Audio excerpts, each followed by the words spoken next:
आप सभी को मेरा प्रणाम। मेरे इस चैनल पर आपका हार्दिक अभिनंदन है।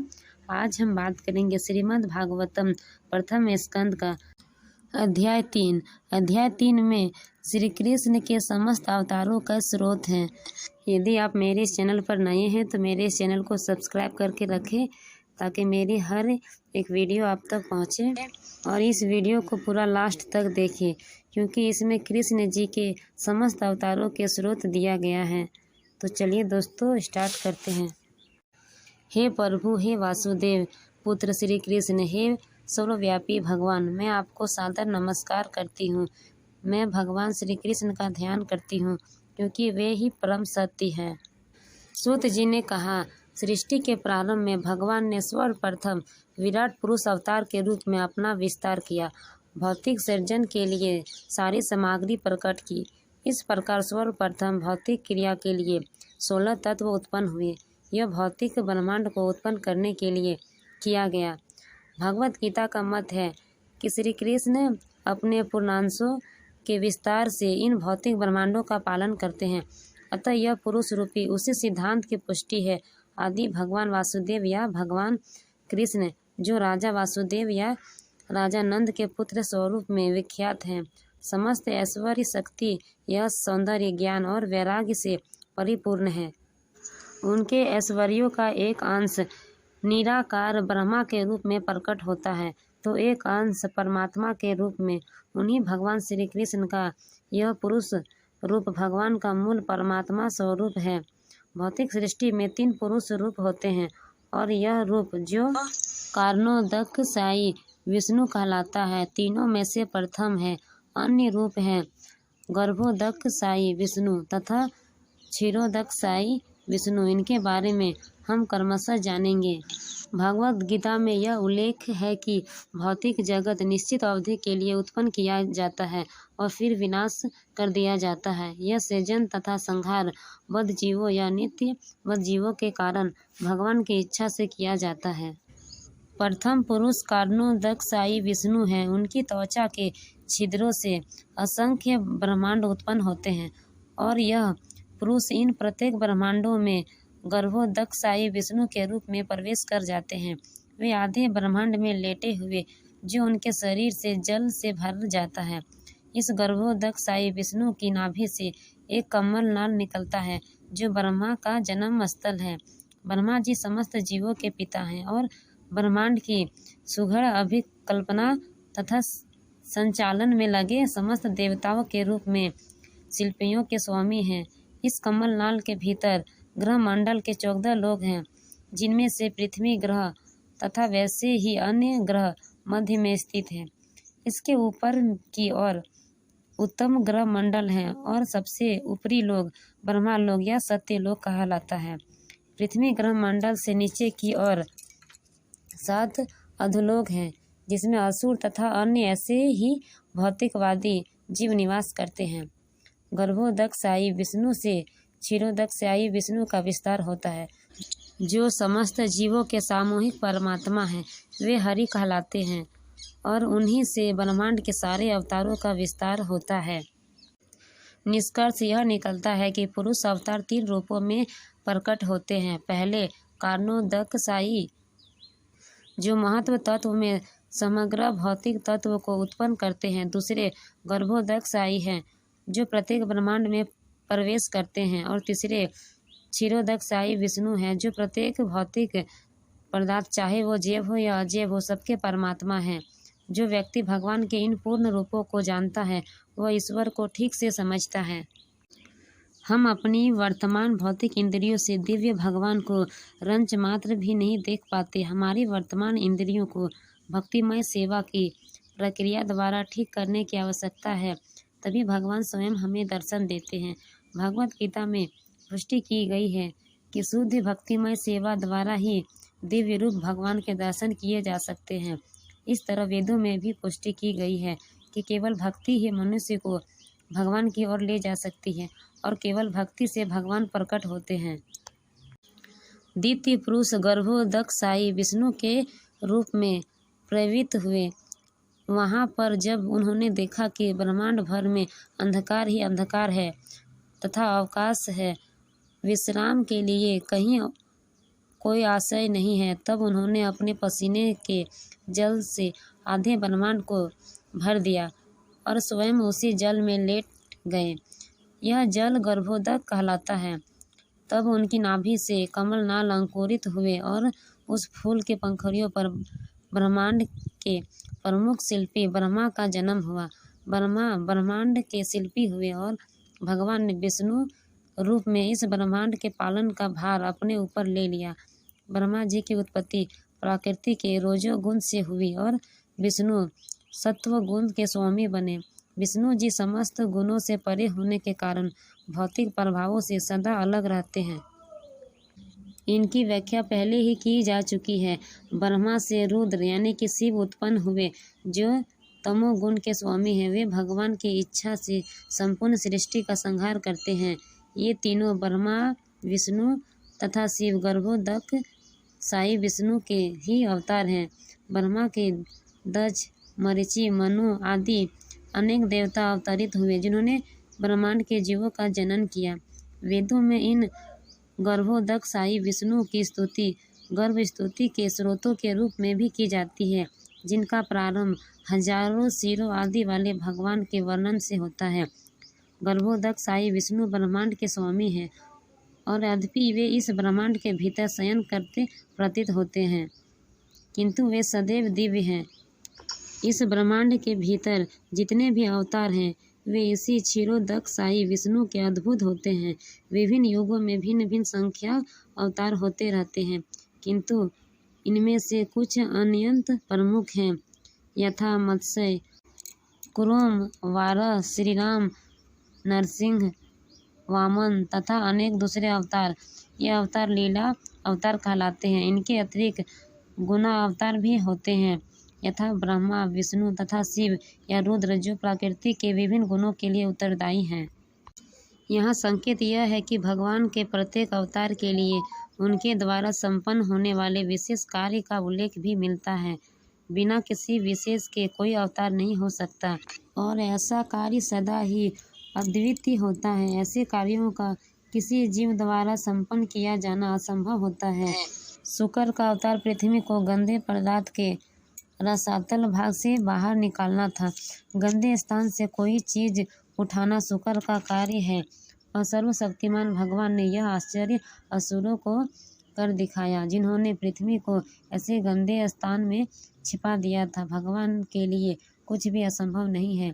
यद्यपि उन्होंने शुक्र की भूमिका निभाई, तो भी वे सदैव दिव्य स्थिति में रहते हुए भक्तों के द्वारा पूजित होते हैं। तीसरा, महर्षि नारद। महर्षि नारद संपूर्ण जगत में भक्तिमय सेवा का प्रचार करते हैं।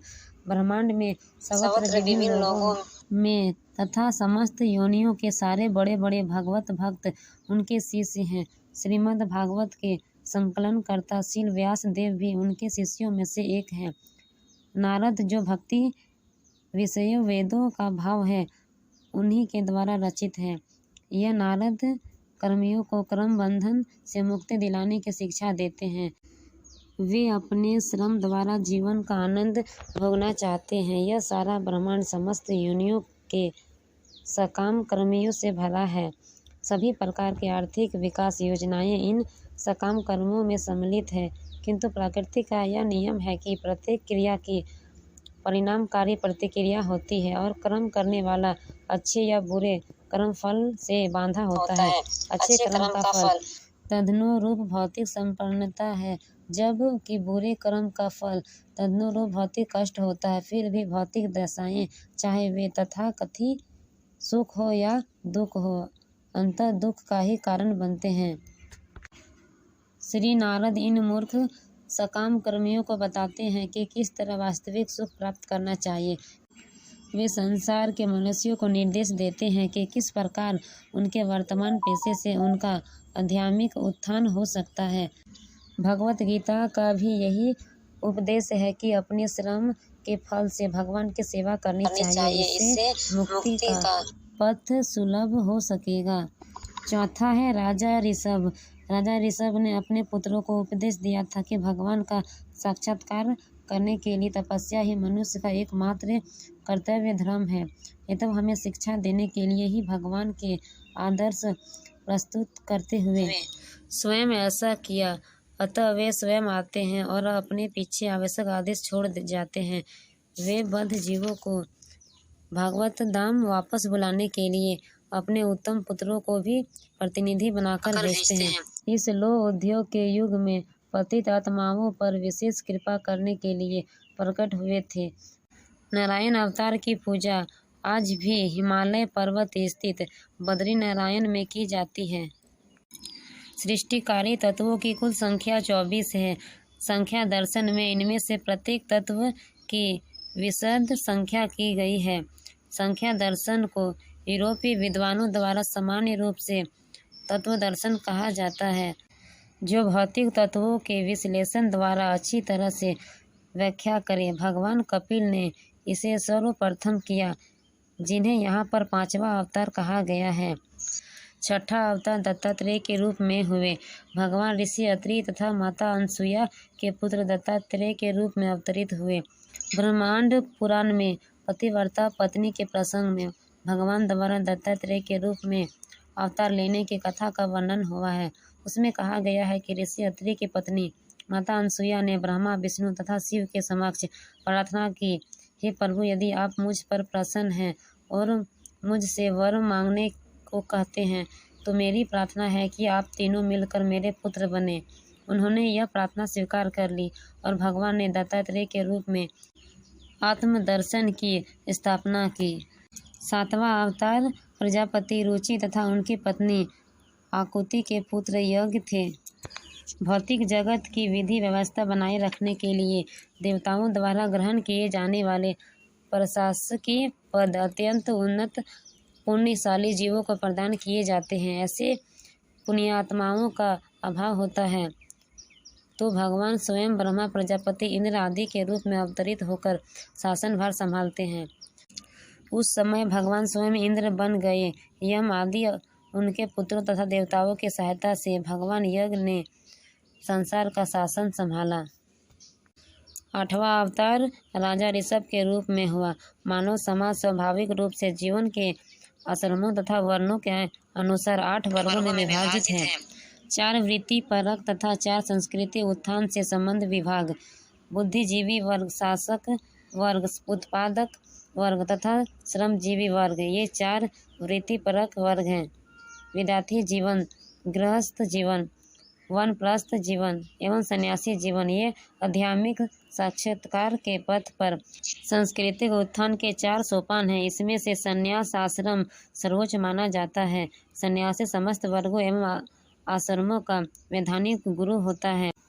यह आत्मा साक्षात्कार तपस्या अर्थात स्वेच्छा से कष्ट सहकर तथा भौतिक सुखों से दूर रहकर ही प्राप्त किया जा सकता है।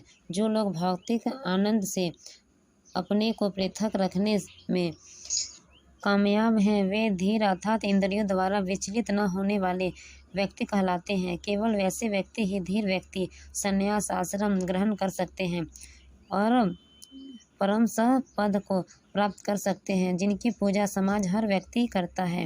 राजा ऋषभ ने इस संदेश का प्रचार किया और अंतिम समय में वे समस्त शारीरिक आवश्यकताओं से विलग हो गए, जो दुर्लभ अवस्था है, जिनका अनुकरण मूर्ख नहीं कर पाते, लेकिन सभी लोग इनकी पूजा करते हैं। मुनियों द्वारा प्रार्थना किए जाने पर भगवान ने 9वें अवतार में राजा पृथु का शरीर स्वीकार किया, जिन्होंने विविध उपजे प्राप्त करने के लिए पृथ्वी को जोता।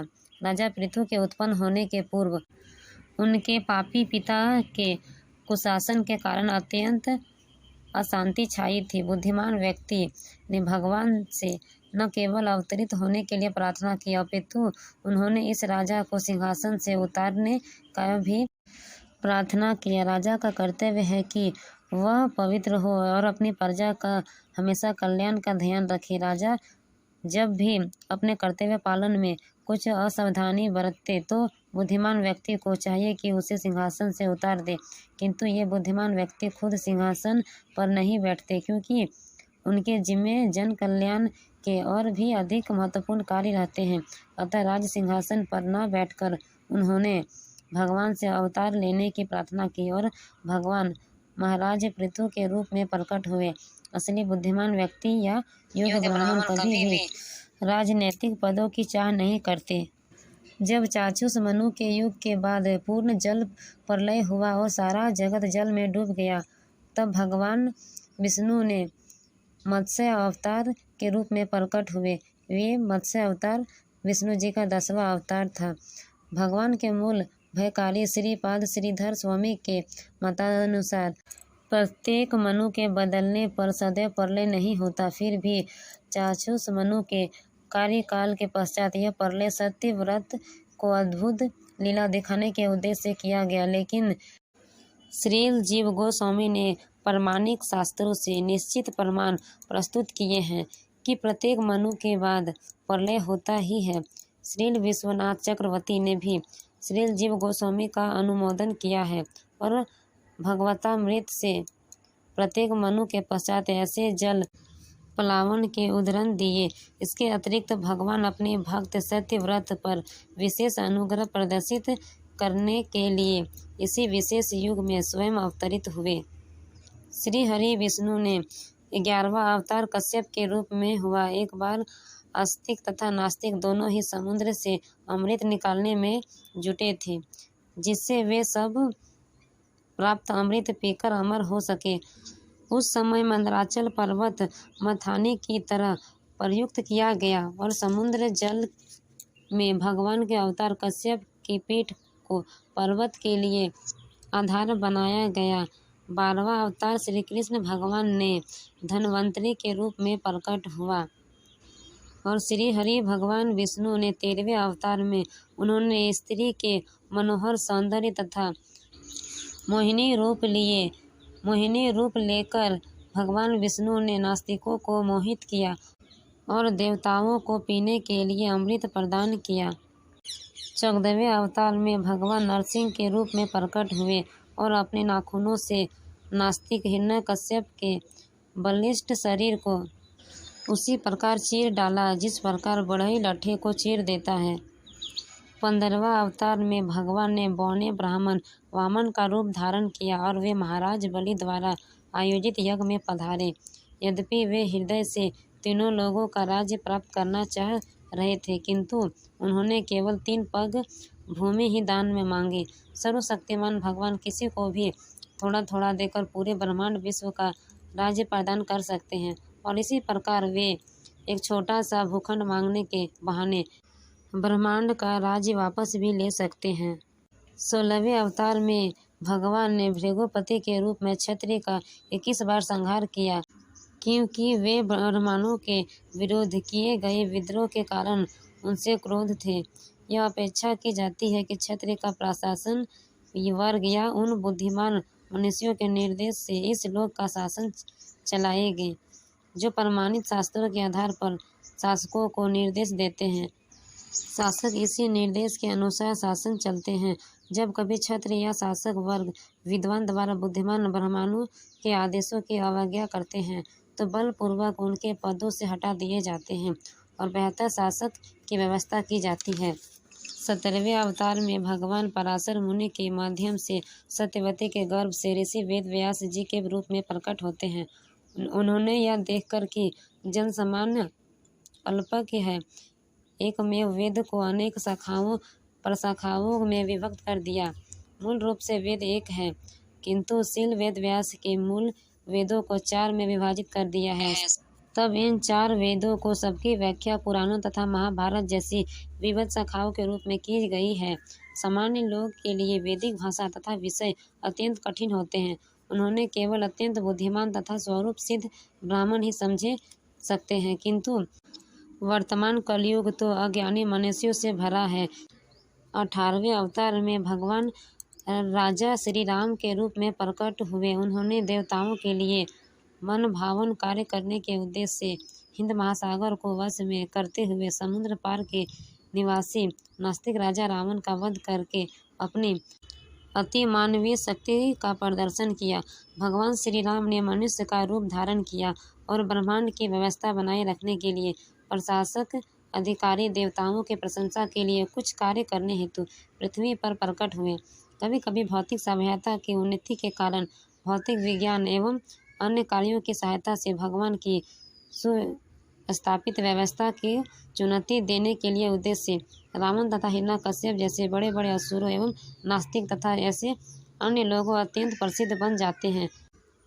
लेकिन भौतिक प्रगति में थोड़ी सी सफलता प्राप्त करके कभी कभी ईश्वर विहीन भौतिकवादी व्यक्ति भगवान के अस्तित्व को चुनौती देते हैं। रावण इनमें से एक था। वह सामान्य लोगों को उनमें योग्यता न होते हुए भी भौतिक साधनों के द्वारा इंद्रलोक यानी स्वर्ग को भेजना चाहता था। वह स्वर्ग तक एक सीढ़ी बना देना चाहता था जिससे लोगों को उस ग्रह तक पहुंचने के लिए आवश्यक पुण्य कर्म न करने पड़े। वह भगवान की सुव्यवस्था स्थापित के विरुद्ध अन्य कार्य करने को भी उत्थान था। यहाँ तक कि उसने भगवान श्री राम की सत्ता को भी चुनौती देकर उनकी पत्नी सीता माता का अपहरण कर लिया। देवताओं की विनती तथा इच्छा के फलस्वरूप भगवान श्री राम इस नास्तिक को दंड देने के लिए आए। फलस्वरूप उन्होंने रावण की चुनौती स्वीकार कर ली और यह संपूर्ण लीला रामायण की विषय वस्तु है। चूँकि श्री रामचंद्र जी भगवान थे, अतः उन्होंने ऐसे अति मानवीय कार्य किए जिन्हें भौतिक दृष्टि से समुद्रत रावण समेत कोई भी मनुष्य नहीं कर सकता। उन्होंने हिंद महासागर के आर पार जल में तैरने वाले पत्थरों का राजमार्ग तैयार किया। आधुनिक विज्ञानों ने भारहीनता के क्षेत्र में खोजें की है, किंतु वे कहीं भी या सर्वत्र ऐसी भारहीनता उत्पन्न नहीं कर सकते हैं। चूँकि भारहीनता की सृष्टि भगवान द्वारा की गई है, इससे वे बड़े बड़े ग्रंथों को वायु में उड़ाते तथा तैराते हैं। अतः इन्होंने इसी पृथ्वी पर भारहीन पत्थर तैयार करके समुद्र पर पत्थर का ऐसा पुल बना दिया जो बिना स्तंभ के टिक गया। यही ईश्वरीय शक्ति का प्रदर्शन है। 19वें और 20वें अवतार में भगवान वृषण वंश में भगवान बलराम तथा भगवान कृष्ण के रूप में अवतरित हुए और इस तरह उन्होंने संसार के भार को दूर किया। इस श्लोक में भगवान शब्द का विशिष्ट उल्लेख यह संकेत देता है कि बलराम तथा कृष्ण भगवान के आदि रूप हैं। तब भगवान कलियुग के प्रारंभ में गया प्रांत में अंजना के पुत्र बुद्ध के रूप में उन लोगों को मोहित करने के लिए प्रकट होंगे जो श्रद्धालु आस्तिकों से ईर्ष्या करते हैं। भगवान के शक्तिशाली अवतार बुद्ध गया प्रांत में अंजना के पुत्र के रूप में प्रकट हुए और उन्होंने अहिंसा की अपनी खुद की विचारधारा का उपदेश किया। भगवान बुद्ध ने दीन पशुओं पर दया करके अहिंसा का उपदेश किया। उन्होंने कहा है कि वैदिक नियमों पर विश्वास नहीं करते। उन्होंने पशुवध के कारण होने वाली मनोवैज्ञानिक दुष्प्रभावों पर बल दिया। कलयुग में उन अल्पज्ञ व्यक्तियों ने जो ईश्वर में विश्वास नहीं रखते हैं उनके सिद्धांत का पालन किया और वे कुछ काल तक नैतिक अनुशासन तथा अहिंसा की शिक्षा पाते रहे, जो इस साक्षात्कार के पथ पर अग्रसर होने के लिए प्राथमिक कदम है। बुद्ध ने नास्तिकों को मोहित किया क्योंकि उनके ऐसे नास्तिक शिष्य ईश्वर में विश्वास नहीं करते थे, लेकिन वे उन बुद्ध में संपूर्ण श्रद्धा रखते थे जो स्वयं भगवान के अवतार थे। ऐसी नास्तिक प्रवृत्ति वाले मोहग्रस्त लोगों के लिए भगवान बुद्ध आस्तिकता के प्रतीक है। इसलिए उन्होंने सर्वप्रथम पशुवध करने की प्रवृत्ति को रोकना चाहा। पशु के हत्यारे भगवान के धाम को वापस जाने की दिशा में हानिकारक तत्व हैं। पशुवध करने वाले दो प्रकार के होते हैं। कभी कभी आत्मा को पशु या जीव कहा जाता है। अतः पशु या वध करने वाले एवं आत्मा के स्वरूप को भूल जाने वाले दोनों ही पशुवधिक हैं। भगवान 2 युगों के संधि काल में कल के अवतार के रूप में जन्म लेंगे और विष्णु यशा के पुत्र होंगे। उस समय पृथ्वी के शासक लुटेरे बन चुके होंगे। यहाँ पर भगवान द्वारा कल के रूप के अवतार लेने की एक और भविष्यवाणी है। उन्हें 2 युगों के संधि काल में अर्थात कलियुग के अंत तथा सतयुग के प्रारंभ में जन्म लेना है। सत्य, त्रेता, द्वापर तथा कलि इन 4 युगों का चक्र मास चक्र की भांति चलता रहता है। वर्तमान कलियुग 4,32,000 वर्ष तक चलेगा, जिसमें से कुरुक्षेत्र युद्ध तथा राजा परीक्षित के राज्य के अंत के बाद लगभग 5,000 वर्ष बीत चुके हैं। अतः 4,27,000 अभी वर्ष शेष बाकी है। इस काल के बाद कल्कि अवतार होगा, जैसा कि श्रीमद् भागवत में भविष्यवाणी की है। इसके पिता एक विद्वान ब्राह्मण विष्णु यशा होंगे और उनका ग्राम संबल बताया गया है। जैसा कि ऊपर कहा जा चुका है कि ये सारी भविष्यवाणियां काल चक्र में सिद्ध होगी। श्रीमद् भागवत का यही प्रमाणिकता है। सुखदेव गोस्वामी ने भागवत को उसी प्रकार प्रस्तुत किया जिस रूप में उन्होंने अपने महान पिता से सुना था। उसी तरह सुत गोस्वामी भी भागवत को उसी रूप में प्रस्तुत कर रहे हैं जिस रूप में उन्होंने सुखदेव गोस्वामी से सुना था। केवल सुनना ही काफ़ी नहीं, मनुष्य को चाहिए कि ध्यान पूर्वक मूल तत्व को आत्मसात करे। यहाँ पर भागवत को ग्रहण करने के रहस्य का उल्लेख किया गया है।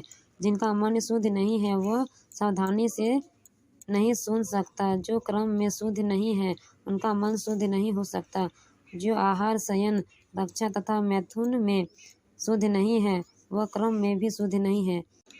लेकिन यदि कोई सही व्यक्ति से ध्यानपूर्वक सुनता है तो भगवान की प्रारंभिक पृष्ठों में ही उसे भगवान श्री कृष्ण के दर्शन अवश्य हो जाएंगे। इस प्रकार श्रीमद् भागवत के प्रथम स्कंद के अंतर्गत समस्त अवतारों के स्रोत कृष्ण नामक 33 अध्याय की भक्ति वेदांत तात्पर्य पूर्ण हुए। तो दोस्तों फिर मिलेंगे एक नए अध्याय के साथ। तो आपको यह वीडियो कैसी लगी कमेंट में ज़रूर लिखिए।